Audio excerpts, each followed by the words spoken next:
नमस्कार, capital TV का खास शो राहुल का अग्नि पर देख रहे हैं आप। मैं हूं आपके साथ पूजा। राहुल गांधी अपनी अजीबोगरीब हरकतों और भाषण के कारण सदा ही हास्यास्पद चर्चाओं का विषय बने रहते हैं।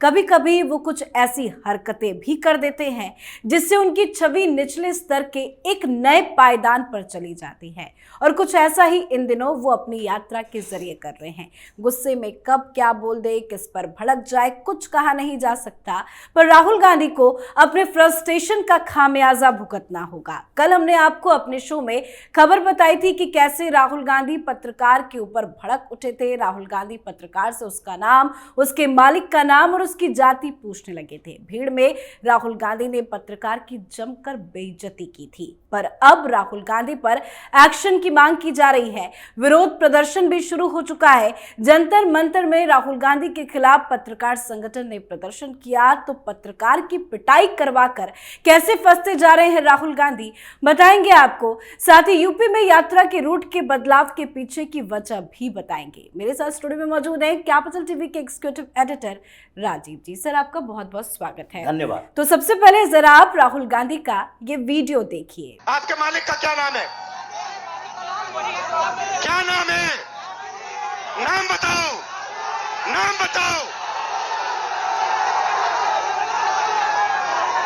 ओए मारो मत यार, मारो मत उसको, मारना नहीं है, मारना नहीं है।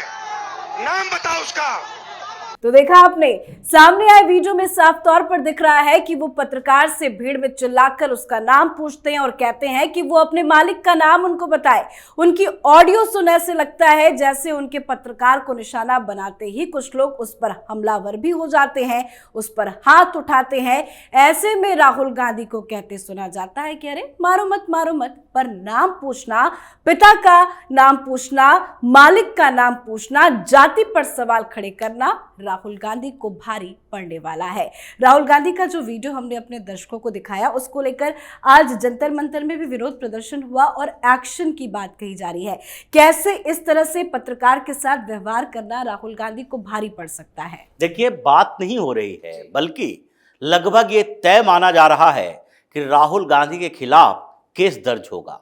केस दो तरह का दर्ज होगा। एक केस जातीय टिप्पणी के आधार पर कि किस तरीके से किसी भी व्यक्ति के ऊपर आप जातीय टिप्पणी करते हैं, उसकी जाति पूछते हैं और उसके मालिक की जाति, यानी कि जिसके लिए वो काम करता है, उसकी जाति पर सवाल उठाते हैं। ये जातीय टिप्पणी का मामला बन सकता है, जिसके लिए लीगल एडवाइजर से बातचीत हो रही है।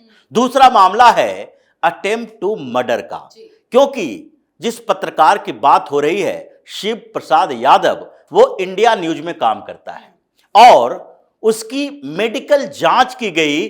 जब वहां से वो निकला, उसके बाद जब हंगामा खड़ा हुआ तो उसे अस्पताल ले जाया गया और बताया जा रहा है कि उसके शरीर पर कई घाव के निशान हैं, इंजरी है, और इंजरी की जांच की जा रही है। मेडिकल सर्टिफिकेट बनाया जा रहा है कि कहां कहां किस जगह पर चोट आई है, क्योंकि जब राहुल गांधी ये बात कर रहे थे तो उस पत्रकार के चारों तरफ जो लोग थे कांग्रेसी, वो उससे माइक छीन रहे थे, छीना झपटी हो रही थी और कुछ लोगों ने उसके ऊपर हमला भी किया। ये बात इंडिया न्यूज के ऐश्वर्या शर्मा ने ही बताई है, जो संडे गार्जियन चलाती हैं। इंडिया न्यूज का ही वो एक पार्ट है। आज समाज अखबार भी निकलता है, द संडे गार्जियन भी निकलता है और इंडिया न्यूज भी है। अब सवाल ये उठता है कि उन्होंने जिस तरीके से कहा कि हमारे कंपनी के जो वकील हैं उनसे सलाह ली जा रही है और उस पत्रकार से भी बात कराई जा रही है वकील की, कि किस तरीके से राहुल गांधी ने जिस तरीके से भीड़ को भड़काया, मतलब आप प्रवोक कर रहे हैं, किसी की हत्या की साजिश कर रहे हैं। क्योंकि अगर उस पत्रकार की मौत हो जाती, अगर सब भीड़ लिंचिंग कर देता, तो उसकी जिम्मेदारी भी आपके ऊपर होती। भले ही आप एक इंडिकेशन दे रहे थे मारो मत, लेकिन आप बता रहे थे, जिस तरीके के शब्दों का इस्तेमाल कर रहे थे, उस भीड़ में खड़े सारे कांग्रेसियों को आप बता रहे थे कि देखो ये हमसे कैसे ऐसे सवाल पूछ सकता है, ये भारतीय जनता पार्टी का एजेंट है और इसलिए उससे बार बार पूछा जा रहा था पहले कि नाम क्या है। जब नाम पता चल गया कि शिव प्रसाद यादव है तो उन्होंने क्या कहना शुरू कर दिया, शिव प्रसाद जी आप अपने मालिक का नाम बताओ। मालिक कौन है, उसका नाम क्या है, क्या करता है, और क्या वो ओबीसी है, क्या वो दलित है। अब सबसे बड़ा सवाल मालिक को लेकर है। जिस तरीके से ऐश्वर्या शर्मा ने बताया कि राहुल गांधी ने जो काम किया है उसके खिलाफ केस दर्ज करने के लिए हम लोग सोच विचार कर रहे हैं। अब ऐश्वर्या शर्मा है कौन, वो भी मालिक है, वो भी उस कंपनी का ऑनर है, वो कार्तिकेय शर्मा की पत्नी है। कार्तिकेय शर्मा जो इंडिया न्यूज अभी लीड कर रहे हैं वो उसके ऑनर कहे जा सकते हैं। ये वही कार्तिकेय शर्मा हैं जिन्होंने हरियाणा के राज्यसभा चुनाव के समय अभी राहुल गांधी के सबसे चहेते नेताओं में से एक, जो दिन भर चिल्ला चिल्ला कर कहते चलते हैं, कोषाध्यक्ष बनाया गया है अजय माकन को, कि 65 करोड़ जब्त कर लिया, हमारे खाता जब्त कर लिए गए, भारतीय जनता पार्टी के खिलाफ हंगामा करते हैं, उन्हीं को कार्तिकेय शर्मा ने हराया था। कार्तिकेय शर्मा इंडिपेंडेंट उम्मीदवार थे जिसे भारतीय जनता पार्टी और जेजेपी ये दोनों का समर्थन हासिल था। लेकिन कार्तिकेय शर्मा की पहचान क्या है, ये कांग्रेस के जो तथाकथित युवराज हैं, जो अभी चेहरा बने हुए हैं, इनको थोड़ा भी पता होना चाहिए इतिहास भूगोल के बारे में कि कांग्रेस ने कैसे कैसे लोगों को अपनी पार्टी में रखा है, और उसके पार्टी से निकले हुए लोग आज जो उनकी पार्टी में नहीं भी हैं, उन्होंने उसी के ऊपर निशाना साध दिया। मान लेते हैं कार्तिकेय शर्मा के बारे में उन्होंने पूछा, वो ओबीसी नहीं है, दलित नहीं है, लेकिन बड़ा सवाल तो ये उठता है कि जो बार बार ये कहते हैं मीडिया में ओबीसी के लोग नहीं हैं, दलित के लोग नहीं हैं, पत्रकारों में सिर्फ सवर्णों का वर्चस्व है, राहुल गांधी इस बात के लिए घबरा गए क्योंकि उन्हें यह भरोसा ही नहीं था कि वहां का पत्रकार शिव प्रसाद यादव हो सकता है। दूसरी बात, कार्तिकेय शर्मा ऐश्वर्या शर्मा की बात करते हैं जो इनके खिलाफ केस करने के लिए तैयारी कर रहे हैं। कार्तिकेय शर्मा विनोद शर्मा के बेटे हैं। विनोद शर्मा कौन? विनोद शर्मा कांग्रेस के इतने बड़े नेता, 40 साल तक जो कांग्रेस में रहे, 40 साल तक उन्होंने लगभग अपनी सारी पॉलिटिकल कैरियर में ज्यादातर समय कांग्रेस के लिए दिया। वो छात्र जीवन से ही एनएसयूआई के मेंबर थे और फिर 1980 में विधानसभा के सदस्य बने। उस समय से कांग्रेस में वो रहे लगातार 1999 तक भी। वो कई बार विधायक रहे, उसके बाद राज्यसभा भी कांग्रेस ने भेजा। 1992 से 1998 तक वो राज्यसभा के मेंबर रहे। फिर कुछ समय के लिए कांग्रेस के साथ उनकी कंट्रोवर्सी हुई, विवाद पैदा हुआ। उनका एक बेटा मनु शर्मा मर्डर केस में फंसा हुआ था। कांग्रेस में उनको लेकर और उनके परिवार को लेकर जिस तरीके से आपस में विवाद हुआ, उन्होंने कांग्रेस से रिजाइन दे दिया और फिर कुछ समय के बाद फिर कांग्रेस ज्वाइन किया। वो पिछले 2 बार असेंबली के चुनाव लड़े। 2014 तक वो विधानसभा के सदस्य रहे कांग्रेस के उम्मीदवार के तौर पर, कांग्रेस पार्टी के नेता थे।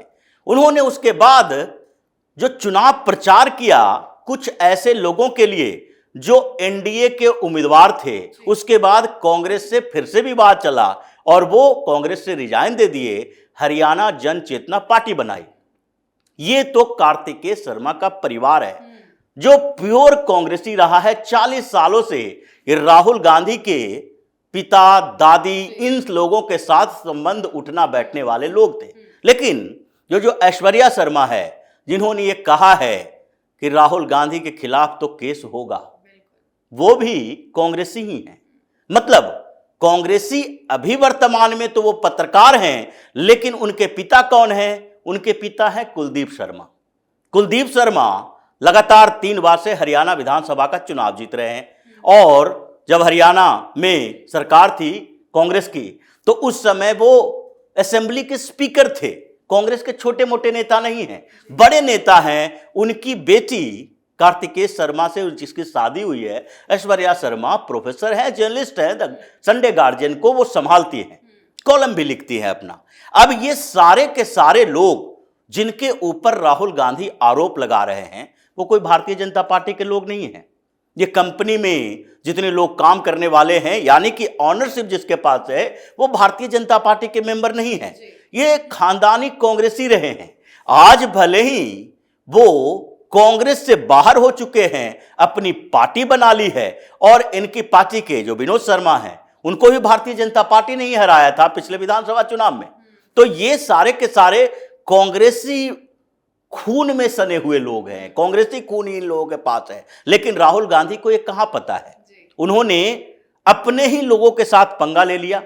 अब ये मामला कोर्ट में जाएगा, क्योंकि पहले मेडिकल सर्टिफिकेट बनाया गया है और फिर वकील से बातचीत की गई है, और इसी बातचीत के आधार पर यह स्पष्ट है कि 1-2 दिन के अंदर राहुल गांधी के खिलाफ अटेम्प्ट टू मर्डर का और जातीय टिप्पणी करने का एक मामला दर्ज होगा, जिसमें अब फंसते नजर आ रहे हैं। मतलब एक और नया मामला राहुल गांधी के खिलाफ खड़ा हो गया उनकी ही हरकतों की वजह से। सर, यूपी में ही देखिए तो कई ऐसे मामले हैं, राहुल गांधी ने जो हरकतें की है, चाहे वो युवाओं को नशेड़ी बताकर निकल गए, चाहे ऐश्वर्या राय बच्चन पे भी टिप्पणी कर रहे हैं, कई मामले हैं जिस पर राहुल गांधी विवादों का सामना कर रहे हैं। लेकिन ये यात्रा का जो रूट बदला गया है यूपी में, उसके पीछे की वजह क्या बताई जाए? देखिए, एक बार नहीं, कई बार रूट बदले गए, लेकिन ये अंतिम समय है राहुल गांधी की यात्रा का उत्तर प्रदेश में। उत्तर प्रदेश को लेकर राहुल गांधी शुरू से कंफ्यूज रहे, और ऐसा लगता है कि हो सकता है उनके अंदर का फ्रस्ट्रेशन जो है उत्तर प्रदेश के लोगों से वो बदला ले रहे हैं। अमेठी से हरा दिया गया, वो अमेठी से भागकर वायनाड चले गए, और उसके बाद अब जब यात्रा कर रहे हैं, उस समय भी खबर क्या आई कि अखिलेश यादव के साथ जो गठबंधन हुआ, उसमें प्रियंका वाड्रा की बड़ी भूमिका है, राहुल गांधी की नहीं।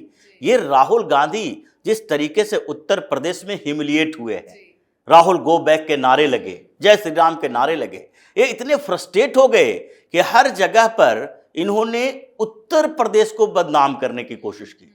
चाहे राम जन्मभूमि का मामला हो, ऐश्वर्या राय बच्चन का मामला हो, या फिर नशेड़ी कहना काशी के लोगों को, युवाओं को।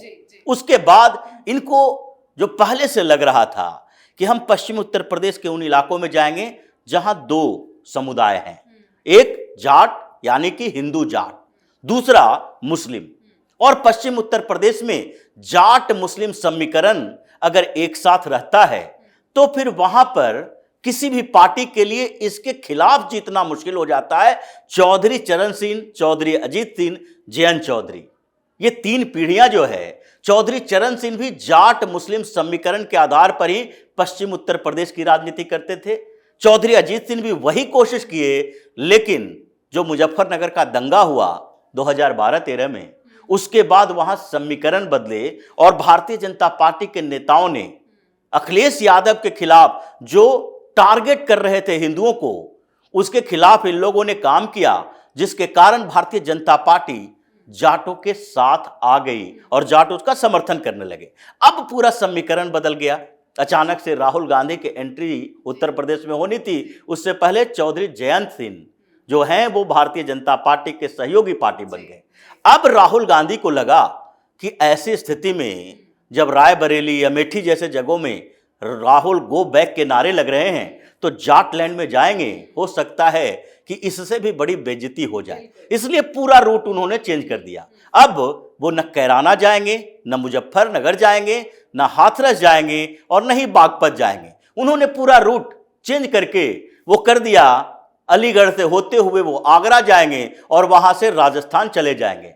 मतलब जो मुस्लिम एरिया है वहां तो वो जाना चाहते थे, लेकिन मुसलमानों के साथ जाट भी जहां है वहां उनका पहले का प्रोग्राम था। जयंत चौधरी के इधर शिफ्ट होते ही उनका रूट बदल गया, प्रोग्राम बदल गया, क्योंकि उन्हें डर सताने लगा कि उस एरिया से जाने का मतलब है खतरा मोल लेना, और वहां जाके फिर से जो बेइज्जती होगी, मोदी मोदी के नारे लगेंगे, जय श्री राम के नारे लगेंगे, राहुल वापस जाओ के नारे लगेंगे, काले झंडे दिखाए जाएंगे। तो उस बेइज्जती से बचने के लिए एक दिन लास्ट की यात्रा है, एक दिन में 2-3 डिस्ट्रिक्ट टच करो और उसके बाद राजस्थान की तरफ चल लो। आखिरी दिन भी कोई नया बवाल ना खड़ा हो बिल्कुल। जाए। बहुत बहुत धन्यवाद सर समझाने के लिए। धन्यवाद। तो पत्रकार ओबीसी समाज से ही है, उसका नाम शिव प्रसाद यादव है। घटना के बाद कांग्रेस को भारी विरोध का सामना करना पड़ रहा है। पत्रकार संगठन ने आज विरोध प्रदर्शन भी किया और अब केस दर्ज की बात भी कही जा रही है। राहुल गांधी एक और नए मामले में अब बुरे फंसते नजर आ रहे हैं। इस पर आप अपनी राय कमेंट कर लिखें। देखते रहिए कैपिटल टीवी। नमस्कार।